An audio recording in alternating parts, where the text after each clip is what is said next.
Welcome to the web.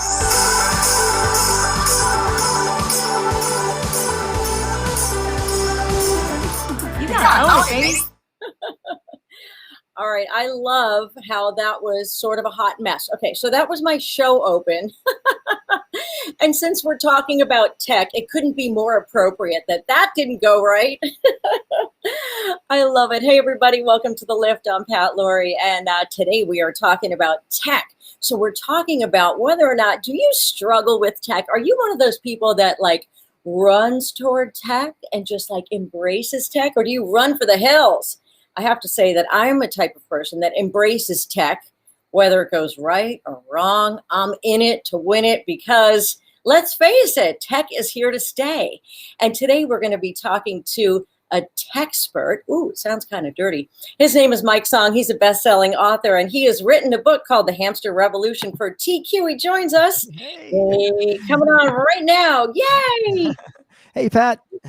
Thank you so much for joining me today. Okay, so I love how we had all those tech hiccups because isn't that what our world is all about right now? Absolutely, yeah. I think technology is, we're more immersed in technology than ever, and it's never the utopian world that we see in, say, like an Apple commercial or something like that. You know, an iPhone is a great thing, but you can have problems with it, and every kind of technology can freeze up and fail. So it's not so easy to master it. It's kind of a myth that this is a utopian world of technology where it does all the work for you. Well, we all know that, and I know that firsthand. I mean, how many times in the last year, especially in the world that we're in right now, because you just wrote this book, really customized to how to thrive in the post-COVID world, or the COVID world that we're in, right? So how many times over the last year have we had to launch things like WebEx and Zoom, and things have just gone really awry? Yeah, absolutely. It's been a total immersion in technology, and there's been a lot of assumptions that people make as they kind of got into that world, and some of those assumptions are incorrect. So a lot of people haven't worked on their upgrading sort of their virtual skills. They struggle to connect. They don't really get people interacting in a virtual meeting. All of those things are becoming really critical skills, but everyone just kind of said, well, this is just turn on the webcam, maybe turn on the webcam and just connect that way, without thinking about how they were doing it or how well they were doing it. So absolutely. I love spreading the word about that kind of thing. Ramble. Yeah. Well, and you're so, you are so incredibly engaging and interactive when you do your presentations. And I think people just need to know, as you say, how to transfer those off-camera skills to the on-camera world, because we all have to sort of master this tech. Mm-hmm. So let's talk a little bit about what you're doing with this program. So you wrote this book called The Hamster Revolution. First of all, what is the hamster revolution? Well, the hamster revolution is the feeling that we have that we're overloaded, overwhelmed, overworked. And most people have some element of this feeling right now, that because it's so easy to overload ourselves with information, we're finding that people are overloaded. So that's why you feel like you're running in place on a hamster wheel. So that whole motif became a book series, and that we wanted to start with something emotional that people could relate to. So the hamster revolution is the feeling, the problem, and TQ is the solution, which is to boost your tech quotient, your ability to strategically learn and leverage and share the technology that you're using every day. It's so important because if you don't embrace it and if you don't start learning, you're going to really be left behind in your company and even in your own business. You're just going to flounder around. And, we talk about the IQ. And in your book, you mentioned, we get assessed and we measure the IQ. We, measure the emotional quotient, right? But the tech quotient is something that companies haven't really examined. Yeah, it's interesting. They all know that almost every corporation that we work with, organization, public and private, will say we're trying to undergo a digital transformation. And it sounds like so logical. We're going to try to boost everyone's tech skills. And then we'll say, well, how do you plan to measure that? Where are you right now? Like, are you going to take them from here to there? Where's the starting line? No idea. They just want to throw some tech training at their folks and hope that that makes them better with technology without ever going back to measure. So we have been for years thinking, shouldn't there be something like a Myers-Briggs or a DISC assessment that you could take where you could actually figure out where people are at with the everyday technology that most of us use? So most people use either a Google Docs or an Microsoft Office platform that they're on. And that's universal, whether it's 2 people in your company or 2,000 or 200,000. In some cases, we've worked with companies that big. So how good are they with that? And that's a question that almost nobody can answer. They suspect that some individual people are power users. They might wonder if Hal in accounting is the Excel guru, but they don't know. And they may be assuming that maybe every Gen Z person is a tech genius, when in fact, there's not quite so much of a difference between generations in our research. We're finding there's a lot of great things that everyone can learn. Yeah. So it's a really a fun. It's like I feel like I'm in this whole new frontier. And then when COVID came along, it just became that much more pronounced. Absolutely. So let's see. What do you think? Well, someone wrote a comment here. It's incredibly difficult to interact in a virtual meeting, people are finding. It is. It's incredibly difficult. And because we haven't been coached in that and it hasn't been presented as an aptitude, I've noticed that everybody has the big advice. Make your meetings more engaging. Get organized. Get better at managing your time. And then when you say, what exactly do you mean by becoming more engaging in your meetings? Then the advice seems to get less specific. So my specific advice to people is to begin, if you're in a business meeting or, even if it's just for your personal life where you're meeting with some people on a particular sports, team council that you're on or whatever it is, try to start getting people utilizing the chat function. It's such a great tool and it's so versatile. So you could do an icebreaker, you could do a survey. Sometimes when I'm working with a large audience, I'll just say, type an I if you're on an iPhone and type an A if you're on an Android phone, just to kind of see what the mix is. And people like to do that. And suddenly you've changed this meeting from I'm watching the meeting to I'm part of the meeting. Right. And so that's some specific advice that I would give to people. Ask people what's your favorite movie. Mine is Shawshank Redemption. Oh, that's you start typing in their favorite movie, you get this incredible different view of them as a colleague. And it's usually fantastic, no matter what whether it's The Godfather or Finding Nemo, you're like, hey, that's kind of interesting, Oh my gosh, I love this. Those are some of the concepts that we try to get across in the virtual side. I love that because it really breaks down the barriers, because sometimes it can feel a little scary when you're on the other side and someone is presenting and then you feel like there's all these boxes and, people are looking at you, or, you want to be silent, or you just feel very judged. So it's a way for people to all engage and to keep it, lively. Yeah. And the fascinating thing to me about it is that once you get 2 or 3 of the people, and say you're presenting to a group of 10 people and 2 or 3 of them start using the chat function and they say something nice, and like some of the Facebook users are saying some fun stuff in the chat, you immediately feel, as the presenter, I think your confidence level doubles. You're just feeling good now. You're getting some feedback, which is what you always want, because when we're live, we talk back and forth, right? When we're presenting, it can be so one way. Once it starts being back and forth, the great secret of it all is that it benefits the presenter as much as the audience. And so it's really like win-win-win. Yes, I agree with you, Mike. It gives that presenter a lift. All right. So what do you think people are struggling with the most right now? Yeah, there's 3 big areas where people are struggling that we've sort of targeted all of our training in our books and our assessment towards. The first one is the thing we're talking about, the ability to connect and build relationships virtually in a way that breaks down those barriers. I work with a lot of sales teams, and they're very nervous because some of them aren't that good at connecting virtually. The second big area is an area that I call tech-driven time management.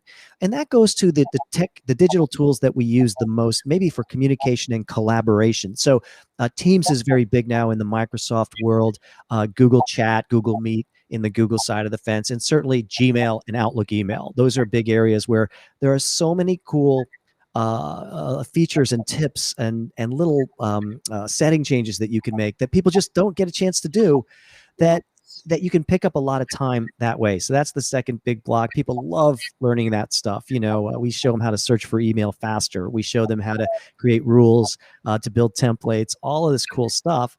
And suddenly they're working and faster and getting a lot done. And then the last piece we call your digital office. And it's more about organizing and defining your digital office. So suddenly we're working in a virtual digital world. Well, what is the digital office? Well, it's your browser that you're navigating to stuff. How well are you shortcutting and creating folders and managing all the passwords and all of that stuff? It's also your digital documents and files, which people have in most of the businesses that we work with. They might have like 5,000 things after 5 or 6 years of being on the job. So every project, every email, how do you organize that so you can find stuff in a couple clicks? or search for it super rapidly.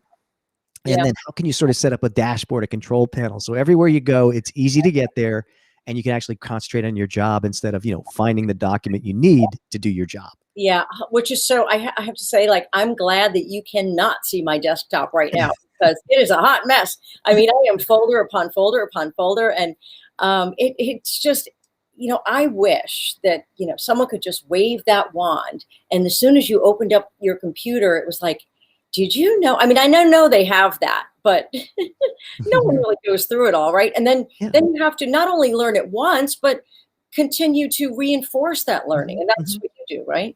Yeah, I mean everything is so collaborative right now too, so it's really important to do it well. So a lot of times people say, I am one person. I've got I do have I do need to organize my digital documents. I don't really know how to do that.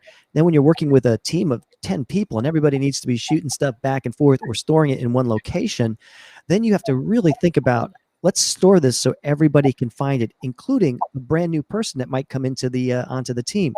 And once people start to take that bigger picture view of organization, we show them how they can set up some very simple structural things. Like one thing that people almost never consider is master folders. So they start to create folders for everything they do, and then they end up 10 folders, then 20, then 30.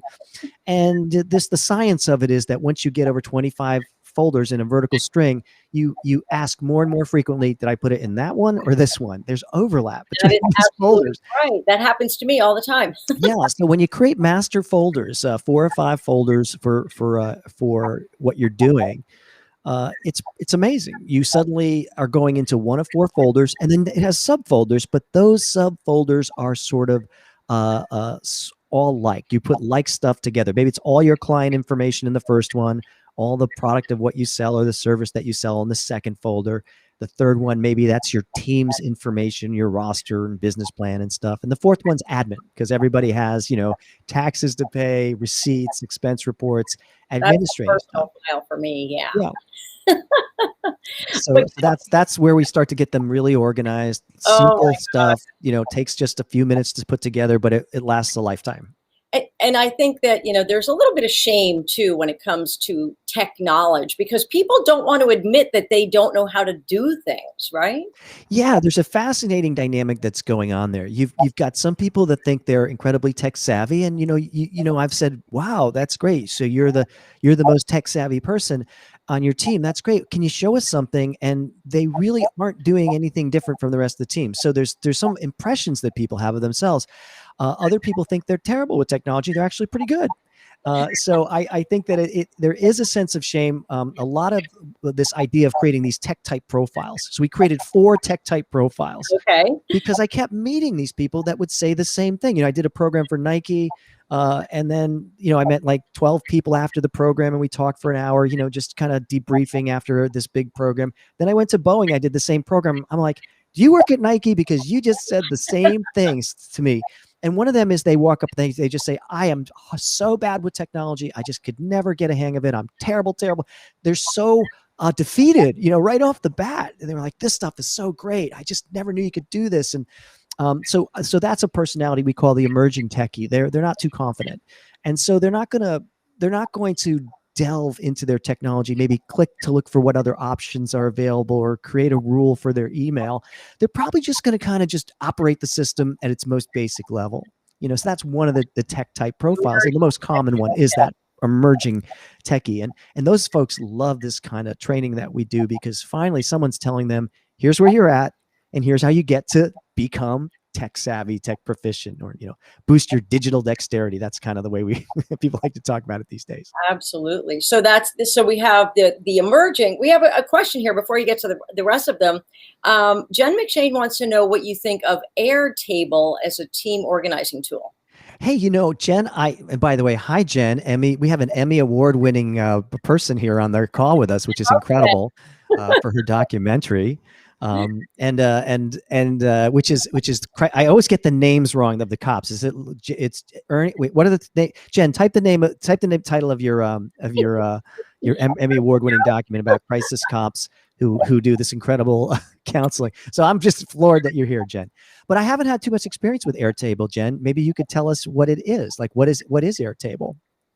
Yeah, I personally have not heard of it. Yeah, and so this is a great example though. I haven't heard of it. Now I'm interested.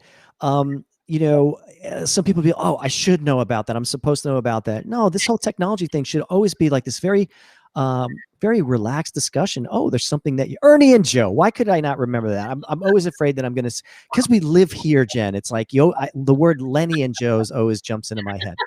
But I will definitely check out Airtable, and but thanks for Yeah. that tip.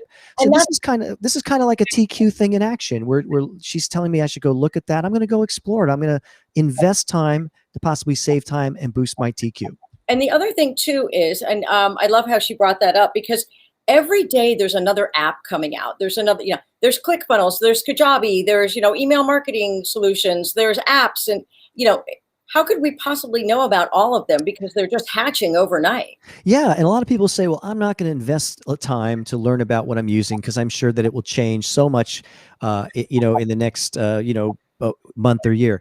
And I'll show, and then I go through a little riff that I do with them, which is I show them, here are 5 tips that I've been doing for 10 years. And we've had a lot of upgrades to Microsoft and Google Docs, but these tips have always worked. For example, one tip that I always encourage everybody, watching now to do is, wherever you have your email, really explore what those advanced email features are. If you're in the Outlook environment, go and search for an email and notice that there's a search toolbar that appears at the bottom. So if I'm searching for an email from Pat Lore and I type in your last name, Lore, and hit enter, a lot of the email messages that I have in my inbox might not be from you. They might just have your name in them, especially if we work at the same company. Especially if you said Lore, because it's Lori. Lori, yeah, that's terrible. So for me, so Pat Lori. Yeah, that's the problem, is when you type in something, you don't find it. And that happens to me all the time. Yeah. So if I wanted an email from Pat Lori, I would type your last name in there. But before I did that, I would click the from button.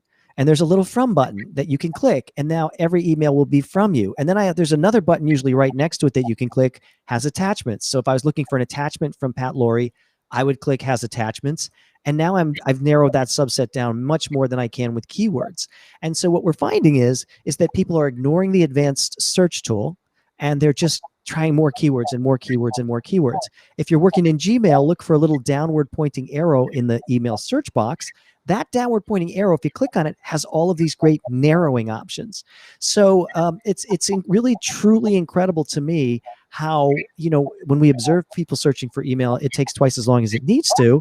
And then when they find this new way to do it, they realize there are 20 different variations of, they could just click to see all their flagged email, or they could click to see all the email that came in last week, because they know it came in last week. They don't need to see what came in last month, or this week. That's helpful in itself. I'm a Mac user, so I'm in a different world altogether. Don't even get me started with that.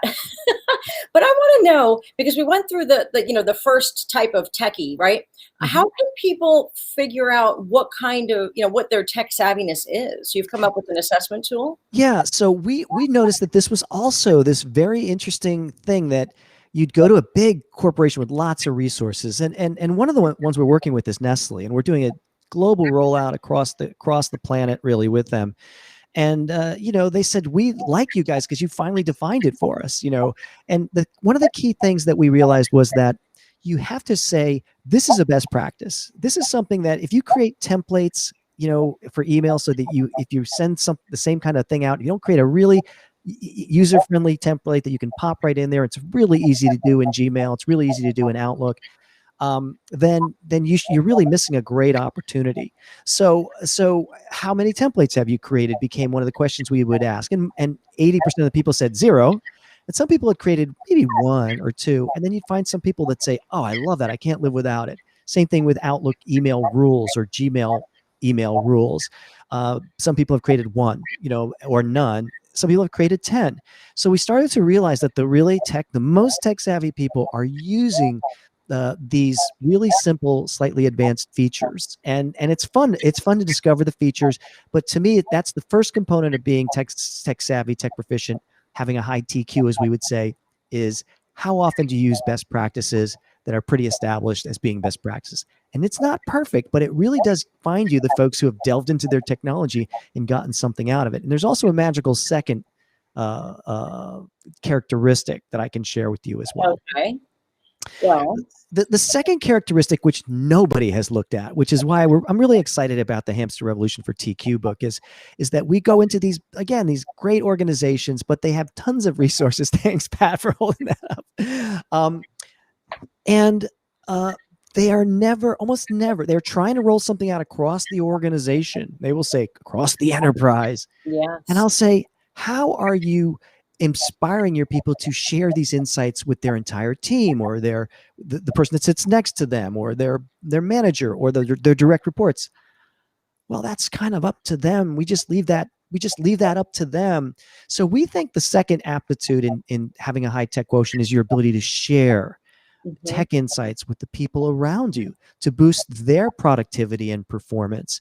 And if you cultivate that and inspire that and start to measure it, and right now the measurement's very low, right?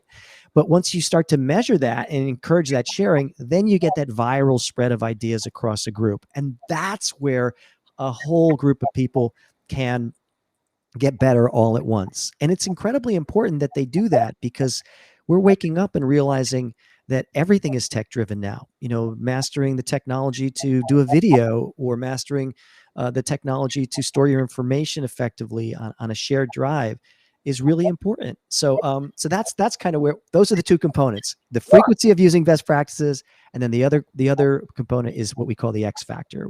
How good are you at sharing tech insights? And that's the thing. Like, how is sharing even happening now when people aren't stopping by each other's desks and seeing each other in person, right? Yeah, it's both interesting that it's rare. It's not something that you see people queuing up a meeting and sharing a few tech workarounds, breakthroughs, or soliciting those from the people in their group. You're just not seeing that happen very often from what we're finding. And so it's really interesting. Now, however, when you decide that you want to do something like that, there's great opportunities, right? Because you could do a web meeting for 30 or 40, or like I do some for hundreds and hundreds of people, sometimes thousands of people. So those people can all get that great insight in one, very 5-minute snippet of one of these presentations. And that's what's kind of exciting to me, is the ability to really spread information in a very, we were talking about our friend Jen, who's on the call, who's an amazing document. She makes incredible documentaries. In a very, very stripped down sense with technology, you can create videos very easily now for the folks who are on, for example, folks who use a Microsoft platform. You can literally go into a PowerPoint slide now, click insert and screen recording, and create a video that you narrate showing people how to do something that's on your screen. And you can also, iPhones also have a screen recording function too. So it's really easy to capture these and distribute them, but we're just not doing it. And that's a great opportunity. I want to ask you about, have you heard of Bon Bom, or Bonjouro? They are, video, you probably have, but basically you record yourself doing a video and then you send it, and it goes through the app and ends up, hopefully at the enterprise. Have you heard anyone doing that in the corporate? Yeah. I mean, I do think we're in a period now where, the ability to create a video is getting easier, and to archive that. Sometimes the hardest part of this is how do you curate that, make it searchable so people can find it and get it to the right people. You can't rely on a viral video, if you're trying to get 100,000 people, to be 20% more effective with their technology. You've got to figure out a sequence that they can go through all of that. But I think it's great. I think it can be formal and informal.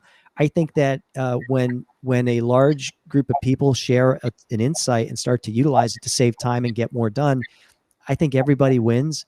It doesn't cost the organization anything more, really. It's a very efficient way to get more done and to be more productive. And I really think that ties down to your job satisfaction too. I'm having fun when I'm like, get it organized and I've got everything really humming along. My e-calendar is working great. I'm having effective virtual meetings.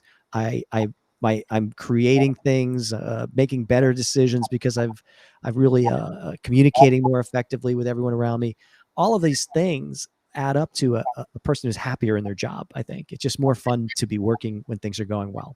I agree. And after having this conversation with you, I realized that I am definitely not up to par in a couple of those departments with the calendar, especially, and all that, because there's so many options. And as an entrepreneur, typically I would farm some of this stuff out, but you end up having to do most of it yourself, so it's like there's only so many hours in the day. And to me, it might be easier for me to go, do I dare say this? Open my date book and write it down.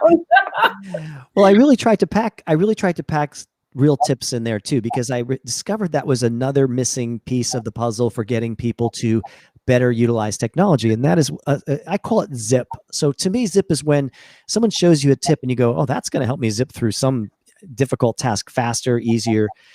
Zip, and we all know what that is, right? You go, oh, wow, I didn't know you could do that. That's how you do.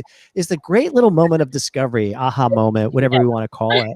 And without that, this whole thing isn't going to work, because that's what the person is looking for, So if I'm working with a person one-on-one, I'm looking for, how can I help them organize some aspect of what they're doing so that it's easy to find stuff, easy to archive it. A lot of times we just go in all their files and realize they don't know that if you number your folders, they'll go into a different order. They'll go into the order of the numbers that you name them, like one client's folder and so on. They don't really understand that you could create folder templates. You can make a series of folders and just copy it for every project that you do. So sometimes I'm working with a project manager and I'm saying, why are you recreating all of these subfolders? It's because they don't know they can just make a copy of a folder. So there's all kinds of, Recreating. I'm going to say it right now. I'm the queen of recreating. I just keep Yeah. recreating.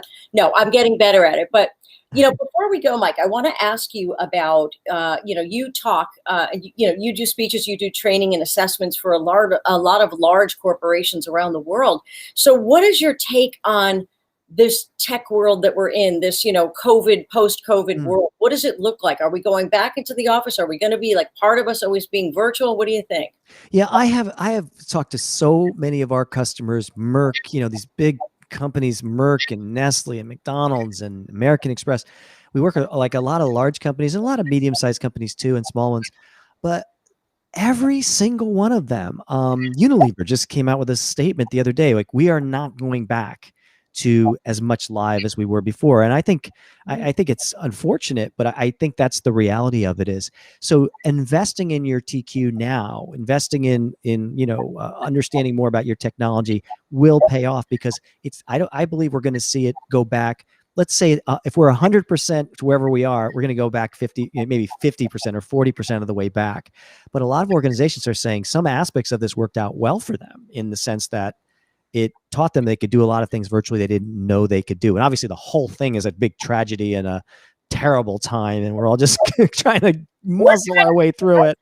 Right? Yeah, but that's what I think they're discovering, that, wow, we actually performed pretty well. We maintained our sales. We didn't have to take 4 trips and pull people away from their families to go to the national this or that.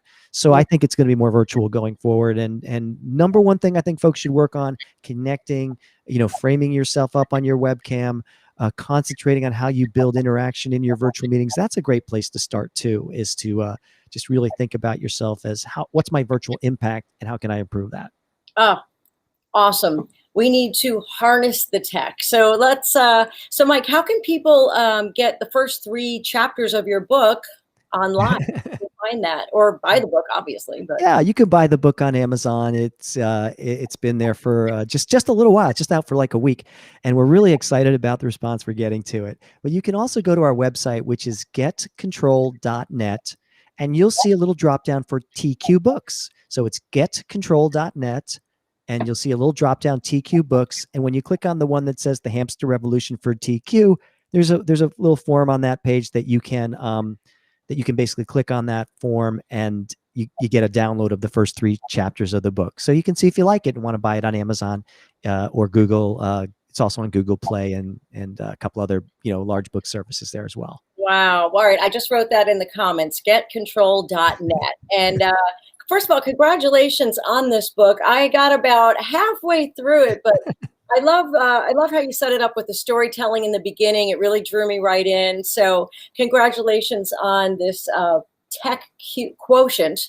And I definitely am going to be putting this on my February list of things to master, because you know what happens is when you don't do it, it slows you way down.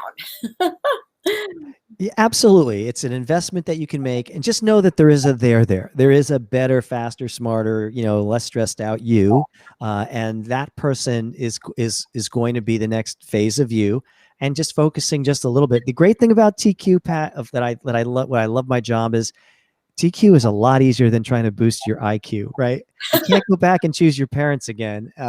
And your EQ, your emotional intelligence, yeah, you can work with that, but some things are kind of hardwired in at my age, So what's cool about TQ is that it's very malleable. You can get better at this. It's not harder than running a show like The Lift, and it's not harder, than teaching people how to be great on video like you do.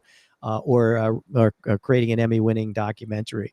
This is much easier than that, and that's why it's fun to do what I do. Well, Mike, thank you so much for helping us out and for some really great actionable tips, and best of luck with the book. Of course, you can go to getcontrol.net to read the first 3 chapters for free. And Mike, congratulations. Thanks for joining us. It was my pleasure. Great. You got another meeting to go to.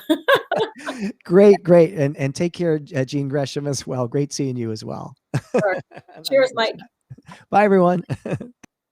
Oh, that was fantastic. Wow. Okay. I just need to now overhaul my tech so that I can own my tech.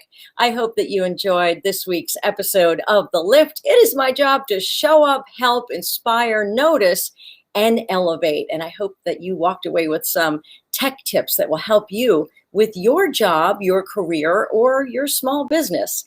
Thanks, everybody, for joining me. I'll see you next week on The Lift.